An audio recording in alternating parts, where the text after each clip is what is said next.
What's up lads, Josh here and welcome to a EuroGamer video, and today we're just going to be talking a bit about EuroGamer. I am recording this as of Sunday morning, and I went to EuroGamer on Saturday, and let me tell you, it was an absolutely fantastic time out with SLP Gels, or Dan as you guys know him, and some of you guys may know Johnny 5 Holland. I went to EuroGamer with those two, and it was just an absolutely fantastic day out, and I'm just going to give you guys the lowdown on it.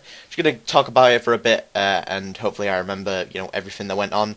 In the background there'll be just some, irrelevant FIFA gameplay, probably the goals you've already seen from a squad builder or something. I don't know. I'll try and mix it up just so you guys can look at it in the background. But if you don't want to hear about EuroGamer, I do suggest you click off this video because it won't be anything about FIFA.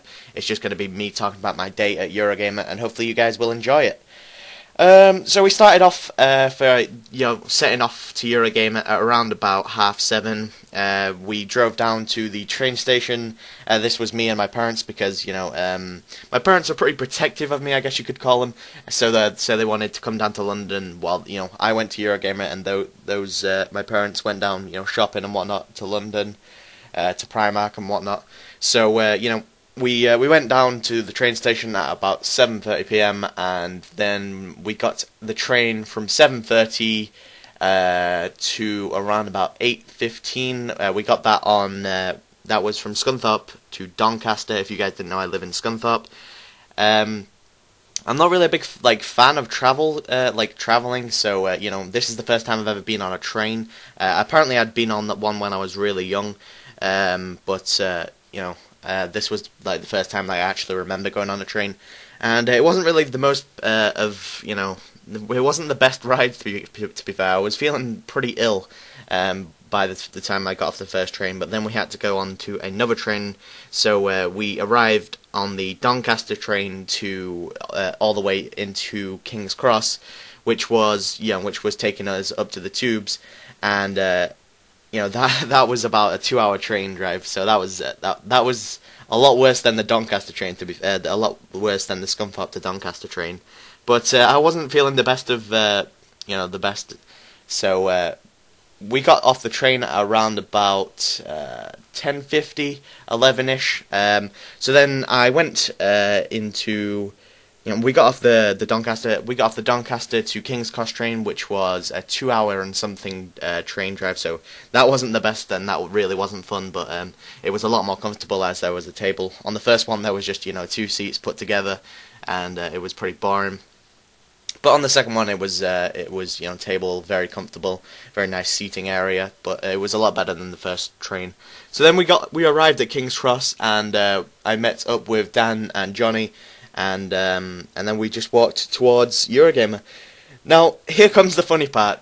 As we, I've never taken the tubes before, so, the tubes are a very, very strange experience, Sometimes it can be very crowded, and sometimes it can be, very, very empty. You just, you get to lie around on the seats and whatnot. Whereas sometimes, you're fucking sharing your lap with a kid on it or something like that. But, once we got there, we were about to go in. We went the wrong way. We were trying to find the entrance, and we actually went the wrong way in the first place. And I was actually holding my press pass ticket in my hands. Me and Dan had a press pass ticket. Unfortunately, Johnny did apply for one, but he didn't get one. But I had my press pass in my hand, and apparently I lost it. We walked one way, realizing, okay, no, we've gone the wrong way. We'll turn back, and then we found out where to go in. And I was holding my ticket the whole time, and it was really funny because we went to the registration to hand our tickets in to get our press pass thing. You get like a little wristband saying press pass, or you either get a green one for a normal a normal ticket, or if you get a press pass you get a black wristband, or you get a green wristband. Now I wasn't meant to get a black wristband, but I kind of dropped my ticket. So, I was holding it in my hand. I don't even, to this point, I genuinely don't know how the hell I dropped my ticket. But we ran outside, we looked for it, and fortunately, halfway down the road was my ticket.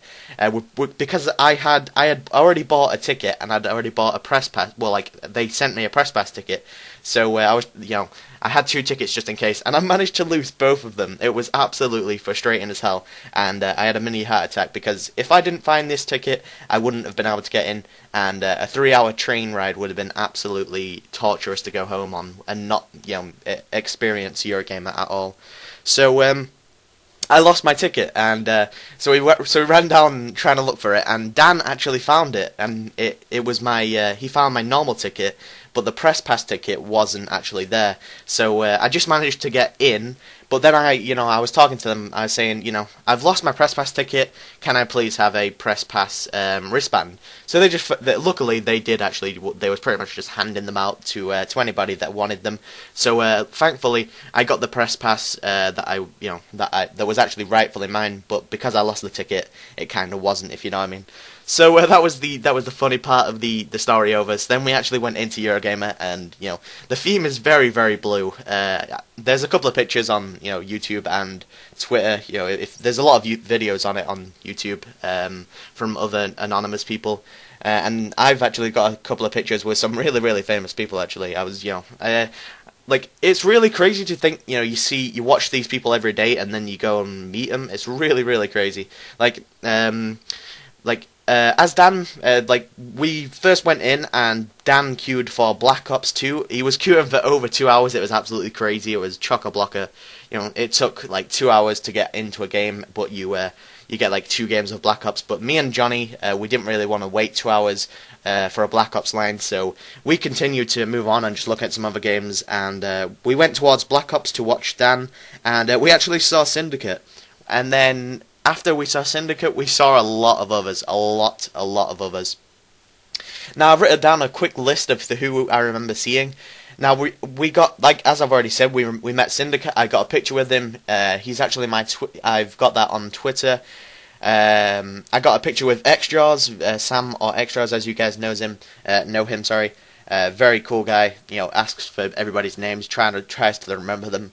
He's an absolute beast. Talked to Cal Freezy for like 10 minutes, just about YouTube and what he was doing there.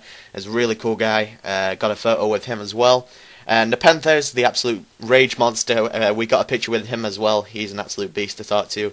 And unfortunately, we didn't get a picture with KSI because he was shooting for his new public awkwardness thing. But I can understand why he didn't why he didn't want to take pictures, as he was very busy. But we did see KSI, and he was wearing a Razor t-shirt, and we were just behind his recording of his new awkward public thing. If he puts it in, you might hear us in the background. You will see. I'm just going to go down the list of people that we saw now. We saw Calyx. We saw the big man Trout. Really wanted to get a picture with him, but he was talking to a lot of others, so I didn't really want to interrupt his conversation just to get a picture. So I just let him be.